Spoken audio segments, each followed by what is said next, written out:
Selamat pagi anak-anak, selamat berjumpa kembali di dalam pembelajaran matematika pada pagi hari ini. Namun sebelumnya malah kita panjatkan puji dan syukur kepada Tuhan Yang Maha Kuasa, yang mana pada pagi hari ini kita boleh diberi kesempatan untuk bisa menikmati akan kasih karunia-Nya. Baiklah anak-anak, kita akan masuk aja pada materi pada pagi hari ini. Kita masih berbicara tentang himpunan. Nah, untuk pada pagi hari ini kita lanjutkan untuk materi yang kemarin. Yang pertama kita akan berbicara tentang bilangan kardinal. Yang kedua jenis himpunan. Dan yang ketiga adalah himpunan semesta. Nah, kita akan bahas satu persatu. Silakan anak-anak mencermati matematika bisa. Oke. Nah, anak-anak, untuk yang pertama yaitu tentang pengertian bilangan kardinal, bahwa bilangan kardinal itu adalah bilangan yang menyatakan jumlah anggota suatu himpunan yang disimbolkan N. Demikian misalkan. Ya. Nah, ini kita tulis banyaknya anggota himpunan A disimbolkan NA. NA. Ya, contohnya begini. Himpunan A adalah himpunan yang anggotanya 2, 3, 5, 7, 11.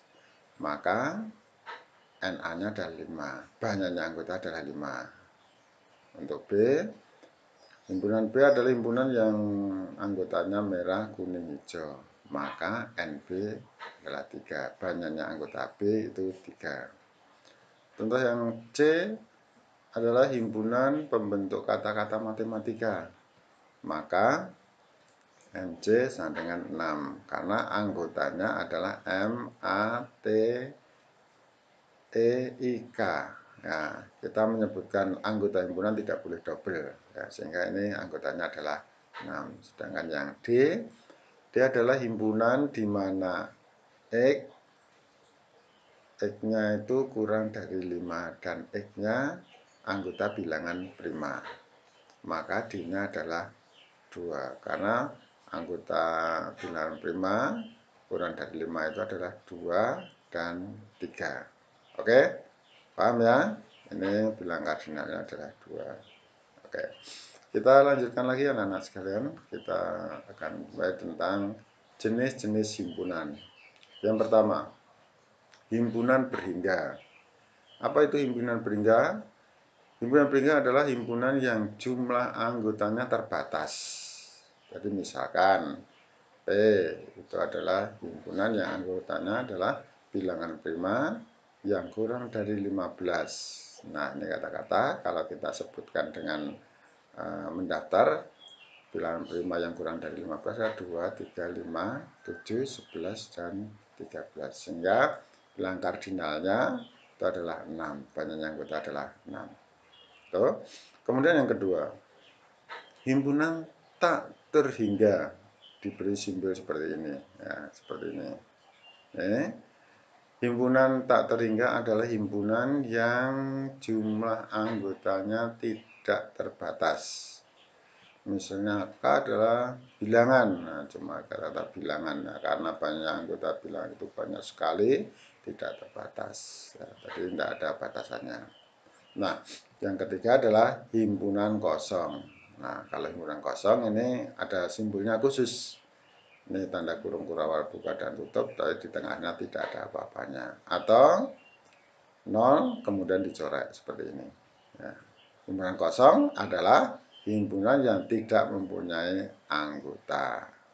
Misalkan, himpunan R adalah himpunan siswa SMP Negeri 20 yang pernah pergi ke kutub. Ada yang pernah pergi kutub? Tidak ada. Jadi tidak ada satupun anak yang pernah pergi ke kutub. Maka himpunan R ini disebut sebagai himpunan kosong. Begitu ya? Paham ya? Oke, kita lanjutkan. Kemudian bagaimana dengan istilah himpunan yang sama dan ekuivalen? Ya. Himpunan yang sama adalah himpunan yang semua anggotanya sama. Contohnya, himpunan A anggotanya adalah NITA. Nah, sedangkan B adalah TINA. Maka di sini dikatakan kedua himpunan itu adalah sama. Himpunan A dan B sama dengan A dan B itu hubungannya adalah sama karena di sini ada N, ada I sama, ada T sama, ada A sama. Itu himpunan yang sama. Sedangkan berikutnya himpunan yang ekuivalen itu adalah himpunan yang banyaknya anggota sama. Disimpulkan seperti ini. Nah, yang penting banyaknya anggota sama. Nah, contohnya begini. Himpunan B itu sama dengan himpunan yang anggotanya 2, 3, 5. Di sini kita lihat banyak anggota B itu adalah ada 3. Himpunan Q adalah himpunan yang anggotanya merah, kuning, hijau. Ini pun juga banyak anggota adalah 3. Sehingga dinyatakan bahwa jika NP sama dengan NQ, maka P ekuivalen dengan Q. Ditulis P ekuivalen dengan Q. Banyaknya anggota sama. Paham ya? Oke, kita lanjutkan lagi anak-anak. Nah, bagaimana dengan himpunan semesta? Nih, himpunan semesta. Himpunan semesta adalah himpunan yang memuat semua anggota himpunan yang dibicarakan. Jadi, himpunan semesta anggotanya lebih banyak atau sama dengan himpunan yang dibicarakan. Itu ya. Simbolnya adalah S, semesta. Contohnya begini. Ada himpunan A, anggotanya adalah 2, 3, 5, 7. Nah, maka S-nya bisa dikatakan bilangan prima semesta karena bilangan prima di sini ada semua bilangan prima ini. Ya. Bilangan bulat ini pun juga termasuk bilangan bulat, mencakup seluruhnya ini. Dia bisa dikatakan sebagai bilangan asli karena ini pun juga termasuk bilangan asli juga. Kemudian dia juga bilangan prima yang kurang dari 9. Nah, ini bilangan prima kurang dari 9, mencakup semuanya. Nah, maka inilah himpunan semestanya banyak sekali ya di sini. Dan lebih banyak lagi anak-anak nanti bisa membuat kira-kira apa yang menjadi himpunan semestanya dari himpunan A ini. Untuk B, himpunan B adalah himpunan yang anggotanya solar, premium, pertamax. Maka anak-anak bisa mengatakan semestanya apa? Oh, jenis BBM atau bahan bakar minyak.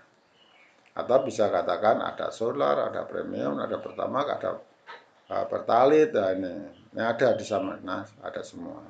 Atau mungkin himpunan semesta ada pertamax, solar, premium. Nah, karena ada, ini semua ada. Nah, ini kira-kira himpunan semestanya. Bagaimana? Bisa paham ya? Jadi yang mencakup atau memuat semua himpunan yang dibicarakan. Oke. Nah, sekarang anak-anak kamu bisa mencoba untuk tugas ini. Silahkan Anda kerjakan dengan baik dan tekun. Tidak usah tergesa-gesa semua. Yang penting kamu punya rasa tanggung jawab untuk belajar. Karena orang kalau ingin sukses itu harus mau belajar dan bersemangat. Ya anak-anak, untuk pertemuan pada pagi hari ini, kita akan bertemu kembali pada minggu berikutnya dan selamat mengerjakan matematika bisa, matematika pasti bisa. Oke, thank you.